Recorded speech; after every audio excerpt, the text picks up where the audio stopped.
Hello, everyone, and welcome to episode 11 of the Noiseless Madman podcast. I am, of course, Noiseless Madman, aka Ryan, R-Y-A-N, not B-R-I-A-N. Although, I don't really mind people calling me Brian, mostly because that's the name of one of my favorite Family Guy characters, Brian the dog, so... But anyways, I had some cool stuff to talk about. Well, kind of cool stuff to talk about. But first, I wanted to just talk about a movie I saw recently. That is Allegiant. And for those of you who aren't familiar, Allegiant is, of course, the third installment of the Divergent series. And, of course, these movies are based on a series of books, I believe written by Veronica Roth. I believe that's the author's name. And, okay, I gotta say flat out that I really had no expectations before watching Allegiant. I saw the only reason I saw it was because I saw the other two. I saw Insurgent last year. I didn't really like Insurgent that much. I thought it was okay. The first movie, however, Divergent, I really liked that one. And not just because of the whole dystopian future thing, mostly because the story seemed kind of different, kind of unique with the whole factions, people being divided up into different factions, and then they ultimately start to realize that, they're just, repeating the mistakes of the past. Though, of course, they don't ultimately... Of course, the main character, Triss, she's the only one who comes to this realization immediately. So, that's what I liked about the first movie, the first Divergent. And not only that, but it had a nice balance of action and a little bit of comedy, a little bit of romance, not too much romance. Considering it's based on a series of books for young adults. So, but yeah, for me, I definitely liked the first movie, the first Divergent movie, and I had kind of hoped that they would continue in that same vein in the second movie. But then with Insurgent, they really didn't follow up on that. The story continued and got a little bit more complex, and then ended on a pretty decent cliffhanger. They find out that there's more outside the walls surrounding Chicago.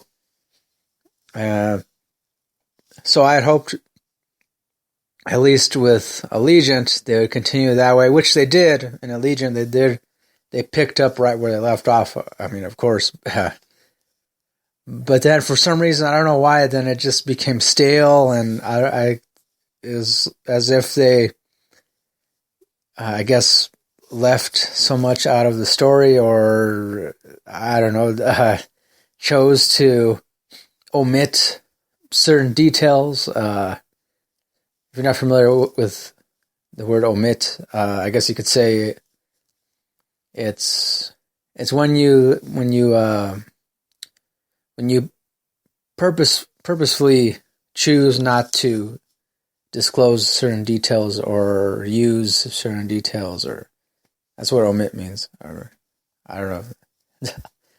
So I'm used to, since I have a lot of friends that aren't used to some of the big words that I tend to use when I talk to them. Usually I end up having to explain to them what certain words mean, which I don't mind. But anyways, getting back to Allegiant. So yeah, the story, it's as though, I guess they just compromised a lot and omitted certain details from the story, and but then also too, towards the end of the movie, then I pretty much understood why they did that, because of the fact that this is not the last movie.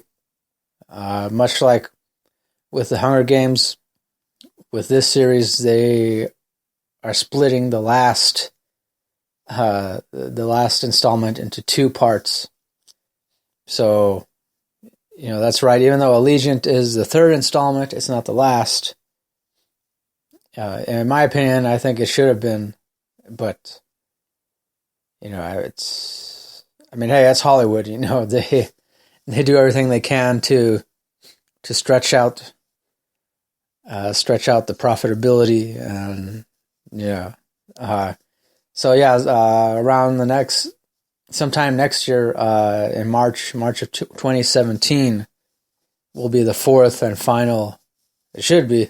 I don't see them going beyond into a 5th movie, but March 2017 will be the 4th and final installment in the Divergent series, and it will be called Ascendant. So there you go. I don't know. I guess, again, like I said before, they omitted a lot of stuff, left out a bunch of stuff. And maybe they did that because of the fact that, the 4th final movie won't come out until next year. But at the same time, even the way it ended, it didn't even end on an actual cliffhanger type of thing. Even though I don't want to spoil it for those of you who have yet to see it. The way it ended, it just kind of ended, and although, it wouldn't be much of a spoiler. I don't think it's, I'll just say, okay, when it picks up where Insurgent left off, and of course the main character Triss and her friends, they end up going towards the wall, the barrier thing, and but then it's quickly closed, and of course some of the older people, different people who are of course vying for to become the next leader of, I guess, who can rule over all the factions.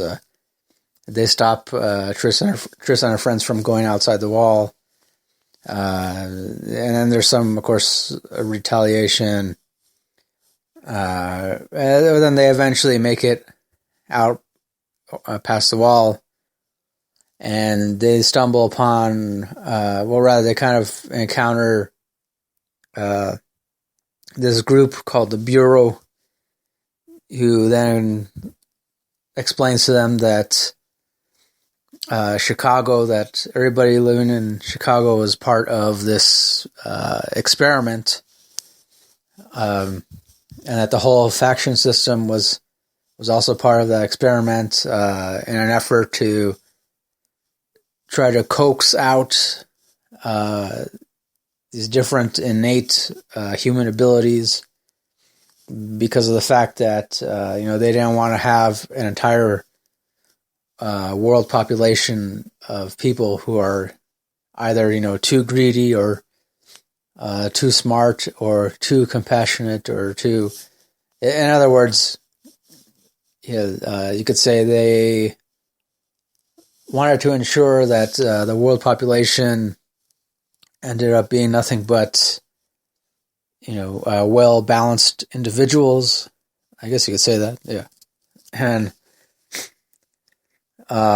so Jeff Daniels plays one of the guys who, I guess you could say, is kind of like a director or head honcho person, and who is a part of this bureau.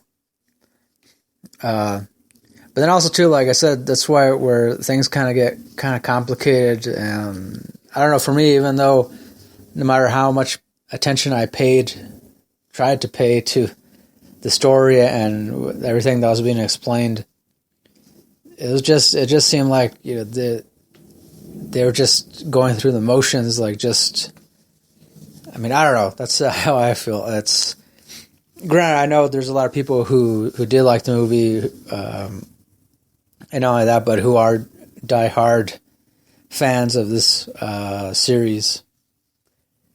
But yeah, again, it's just, you know, I don't know. I mean, the only thing I really liked about this movie was the cool CGI effects. Even though I mean, I would say, you know, they weren't like superb CGI effects. They're still pretty interesting. They're still, excuse me, they're still, I mean, it was still pretty cool to see these different concept vehicles, futuristic concept vehicles, you know, like different flying vehicles, and which didn't really look like flying cars. Kind of like, I guess you could say small helicopters, or like, yeah, helicopter vehicles, and which clearly do not run on fossil fuel. I want to put that out there.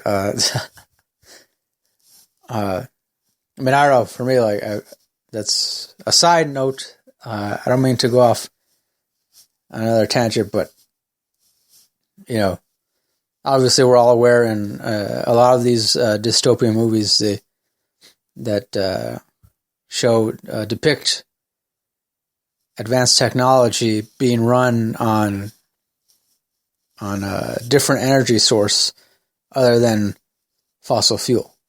So, you know, obviously it is a very real thing that can happen, that can and should happen. So, I mean, you know, like I said, that's a whole other thing I could get into, which maybe I will. I don't know.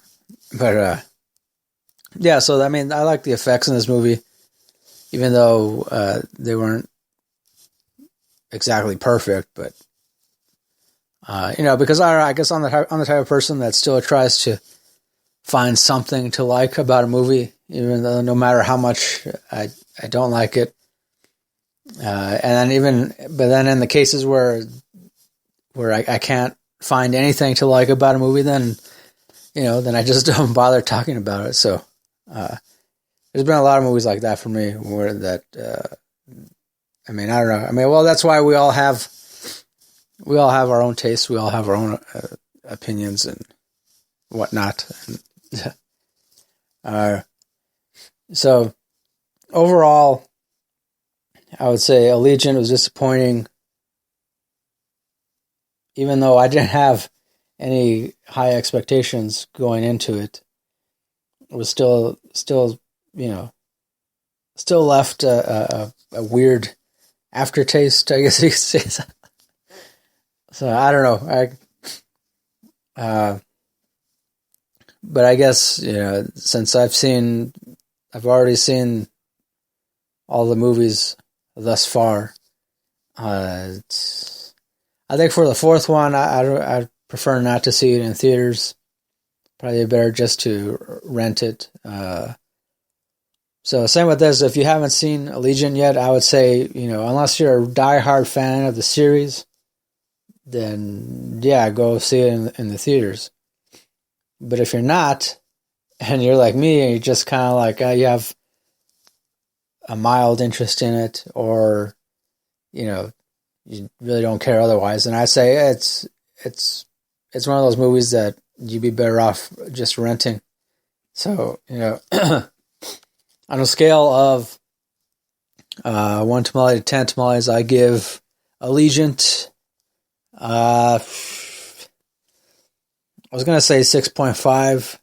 Yeah, but then I'll just round it up, I guess. So 7. Yeah. I give it 7 out of 10 tamales. 7 out of 10, that's not too bad. It's not too great, but